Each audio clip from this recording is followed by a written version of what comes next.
हनान अपनी माँ से कहता है कि मैं आपको साफ-साफ बताने की कोशिश कर रहा हूँ कि मैं ज़ारा के साथ अब एक पल भी नहीं रह सकता। उसकी चिक-चिक ने मेरा दिमाग ख़राब कर रखा है, जिस पर उसकी माँ कहती है कि अरे बेटा, तुम्हें इन बातों के लिए कौन मजबूर कर रहा है? आखिर क्यों तुम इतनी परेशान हो रहे हो? मुझे तो कुछ समझ नहीं आ रहा है। देखो, फ़िक्र करने की कोई बात नहीं, सारे मामला ठीक हो जाएँगे और देख लेना बहुत जल्द मैं सब कुछ ठीक कर दूँगी। इस 3 बातों की टेंशन मत लो और अपने दिल से सारी फ़िज़ूल बातें निकाल दो। आगे से आप देखेंगे कि वो कहता है कि आप नहीं जानते कि ज़ैन किस कदर खरदमाग़ इंसान है। उसे हर वक़्त यही टेंशन रहती है कि मैं कुछ ना कुछ गलत कर रहा हूँ और बहुत जल्द मुझे वो सबूतों के साथ पकड़ भी लेगा। तो इसलिए बेहतर यही है कि मैं इन लोगों से अपना पीछा छुड़वा ही लूँ, क्योंकि इन लोगों से पीछा छुड़वाना ही मेरा अवलीन फ़र्ज़ है, क्योंकि ज़ारा इस काबिल नहीं है कि उसके साथ रहा जाए। आप उसकी शायद दिमाग को नहीं जानती कि वो क्या कुछ कर सकती है। हर आए दिन मुझे फ़ोन करके अजीबो किस्म के सवालात करती है और फ़िज़ूल किस्म की बातें करके मेरा दिमाग ख़राब करने की कोशिश कर रही है और उसको ऐसा लग रहा है कि जैसे सब कुछ ठीक हो जाएगा। लेकिन वो ये नहीं जानती कि मैं बहुत जल्द उसको छोड़ने वाला हूँ और उसको बताने वाला हूँ कि आखिर उसकी हैसियत क्या है, और जो वो कुछ समझ रही है अपने बारे में, वो सारे ख़यालात अपने दिलो दिमाग से निकाल दे, क्योंकि मैं उसके साथ मज़ीद एक पल भी नहीं रह सकता हूँ। इस चीज़ का शायद उसको अंदाज़ा नहीं है, लेकिन अब उसको इस बात का अंदाज़ा हो जाना चाहिए, क्योंकि मैं भी मज़ीद इन लोगों की बातें बर्दाश्त नहीं कर पाऊँगा। क्योंकि हर आए दिन कोई ना कोई कटहरे में खड़ा कर दिया जाता है मुझे, और ये लोग मुझ पर तरह-तरह के ताने कसते रहते हैं। इससे अच्छी शीबा है, मुझसे प्यार तो करती है और इसे इसका लिहाज़ भी है, और वो काफ़ी ज़्यादा मुझसे दूर रहने की कोशिश नहीं करती, और यानी कि काफ़ी ज़्यादा मेरे साथ रहने की ही कोशिश करती है, और मेरे साथ रहने के लिए वो कुछ भी कर सकती है।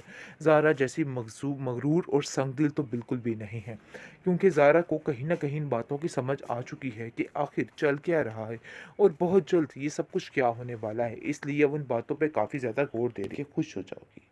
दूसरी तरफ मिनाहिल जो है वो काफ़ी परेशान है और नरगिस को अपना सारा दिल का हाल बता देती है और कहती है कि मैं इस वजह से काफ़ी ज़्यादा परेशान और डिस्टर्ब हूँ। मुझे तो कुछ समझ नहीं आ रही कि आखिर मैं क्या करूँ, क्योंकि माजदा की बीमारी ने उसको काफ़ी परेशान कर दिया और घर के काम काफ़ी ज़्यादा बढ़ चुके हैं। वो साफ साफ कहती है कि मुझे तो समझ नहीं आ रही, कल तक ये लोग मुझसे बात तक नहीं करना चाहते थे और अपनी बीमारी की वजह से आज कैसे मेरे साथ लिपटे हुए हैं।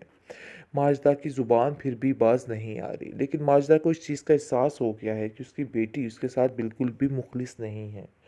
जो कुछ भी हो रहा है सिर्फ़ और सिर्फ़ बेवकूफ़ी ही हो रही है, इसके अलावा और कुछ भी नहीं है। अब उसको ये बात सोचनी होगी, क्योंकि मज़ीद टेंशन नहीं लेगी तो मामला उसके साथ काफ़ी ज़्यादा संगीन हो सकता है। अब क्योंकि जाकर इस बात का अंदाज़ा हो चुका है वलीद को भी कि ये मामला यहीं पे रुक जाएगा और कुछ ना कुछ तो ऐसा हो जाएगा जिसकी वजह से उसकी ज़िंदगी सँवर जाएगी। क्योंकि अभी वो इन सब बातों से बिल्कुल नावाकिफ़ था, लेकिन अब जाकर उसे इन सब बातों का इल्म हो चुका है कि अब उसको अपने लिए क्या करना है। उसकी माँ भी समझ चुकी है कि मिनाहिल के अलावा इस घर में किसी का भी आना ठीक नहीं है, और सबा एक बहुत गैर ज़िम्मेदार लड़की है और उसे इन सब चीज़ों की कोई परवाह नहीं, रिश्तों की कदर का उसको कुछ इल्म नहीं है। इन बातों की टेंशन ने उसको काफ़ी परेशान कर दिया है, लेकिन फिर भी वो हिम्मत हौसला नहीं हारती और सोचती है कि इन करीब सब कुछ ठीक हो जाएगा। उसको परेशान होने की ज़रूरत नहीं है, लेकिन वलीद को अंदाज़ा हो चुका है कि ये मामला दूर तक नहीं जा सकता, यहीं पर ख़त्म होना है और उसको इस चीज़ का इंतज़ार करना है, क्योंकि वो जानता है कि ये मामला यहाँ पे रुका तो काफ़ी ज़्यादा टेंशनें आ सकती हैं। लेकिन वलीद की ये कामयाबी बहुत जल्द देखने वाले हैं हम देखेंगे कि नरगिस खुद अपने मुंह से इस चीज़ का इजहार कर देगी और कहेगी कि हाँ, तुम सच कहते थे, मुझे तुम्हारी बात को मान जाना चाहिए था और मिनाहिल को मजबूर करना चाहिए। ज़ारा हनान से कहती है कि मुझे तुम्हारे इरादे कुछ ठीक नहीं लग रहे, न जाने ऐसा क्यों लग रहा है कि जैसे तुम बहुत बड़ी गेम और साजिश करने वाले हो। वो फिर से एक दफ़ा दूसरी लड़की यानी कि शिबा की ज़िंदगी को तबाह करने वाला है। ज़ारा को इस बात का इल्म ही नहीं है कि वो इस घर में जो तमाशे लगाने की कोशिश कर रही है, वो उसके ऊपर ही पड़ रही है और उसको इन सब चीज़ों से कोई गर्ज़ नहीं है। लेकिन जी आप देखेंगे कि अब ज़ैन तंग आ चुका है इन लोगों से और कहता है कि मुझे ये बातें बिल्कुल भी काबिल कबूल नहीं हैं। अब ज़ारा को यहाँ से जाना ही होगा, क्योंकि यहाँ पर वो रह के सिवाय फ़साद के और कुछ भी नहीं करती। जिस तरीके से आपने देखा कि अब जाकर नरगिस वो माजिदा जो है वो बीमार पड़ चुकी है। लेकिन ज़ारा को रत्ती भर इस बात का फ़र्क नहीं कि उसकी माँ की क्या हालत है। वो अभी भी वैसे ही अपने टहलने घूमने पे हर चीज़ ज़ाया कर देती है। किस तरीके से अपनी माँ को जवाब दे के साइड पे हो जाती है। लेकिन मिनाहिल भी एक बात कह देती है कि देखो, ये ज़िम्मेदारी तुम्हारी है। हाँ, मैं ये सब कुछ कह रही हूँ लेकिन तुम्हें ये करना होगा। ऐसे काम नहीं चलेगा। ये मामला बहुत मुश्किल है। लेकिन जी आप देखेंगे कि वो साफ-साफ कहती है कि भई इतनी देर में तुमने तंग भी आ गई और तुमने ये सब कुछ बोलना शुरू भी कर दिया। लेकिन जी आप देखेंगे कि उधर हनान अपनी गहरी चाल में कामयाब होने वाला ही होगा, तो बहुत जल्द उसके ऊपर एक पहाड़ टूट पड़ेगा, जहाँ पर उसको सब कुछ इल्म हो जाएगा। क्योंकि अब उसका भी ये ठिकाना हमेशा के लिए नहीं रहेगा और उसकी असलियत भी खुल के सामने आने ही वाली है।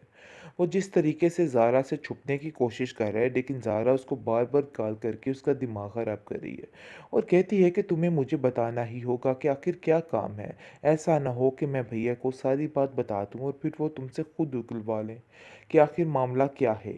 लेकिन जी आप देखेंगे कि वो खामोश हो जाता है, कहता है कि जब ये मामला तय पाएगा तो तुम खुद ही देख के खुश हो जाओगी। दूसरी तरफ मिनाहिल जो है वो काफ़ी परेशान है और नरगिस को अपना सारा दिल का हाल बता देती है और कहती है कि मैं इस वजह से काफ़ी ज़्यादा परेशान और डिस्टर्ब हूँ। मुझे तो कुछ समझ नहीं आ रही कि आखिर मैं क्या करूँ, क्योंकि माजदा की बीमारी ने उसको काफ़ी परेशान कर दिया और घर के काम काफ़ी ज़्यादा बढ़ चुके हैं। वो साफ साफ कहती है कि मुझे तो समझ नहीं आ रही, कल तक ये लोग मुझसे बात तक नहीं करना चाहते थे और अपनी बीमारी की वजह से आज कैसे मेरे साथ लिपटे हुए हैं। माजदा की ज़ुबान फिर भी बाज नहीं आ रही, लेकिन माजदा को इस चीज़ का एहसास हो गया है कि उसकी बेटी उसके साथ बिल्कुल भी मुखलिस नहीं है। जो कुछ भी हो रहा है सिर्फ़ और सिर्फ़ बेवकूफ़ी ही हो रही है, इसके अलावा और कुछ भी नहीं है। अब उसको ये बात सोचनी होगी, क्योंकि मज़ीद टेंशन नहीं लेगी तो मामला उसके साथ काफ़ी ज़्यादा संगीन हो सकता है। अब क्योंकि जाकर इस बात का अंदाज़ा हो चुका है वलीद को भी कि ये मामला यहीं पे रुक जाएगा और कुछ ना कुछ तो ऐसा हो जाएगा जिसकी वजह से उसकी ज़िंदगी सँवर जाएगी। क्योंकि अभी वो इन सब बातों से बिल्कुल नावाकिफ़ था, लेकिन अब जाकर उसे इन सब बातों का इल्म हो चुका है कि अब उसको अपने लिए क्या करना है। उसकी माँ भी समझ चुकी है कि मिनाहिल के अलावा इस घर में किसी का भी आना ठीक नहीं है और सबा एक बहुत गैर ज़िम्मेदार लड़की है और उसे इन सब चीज़ों की कोई परवाह नहीं, रिश्तों की कदर का उसको कुछ इल्म नहीं है।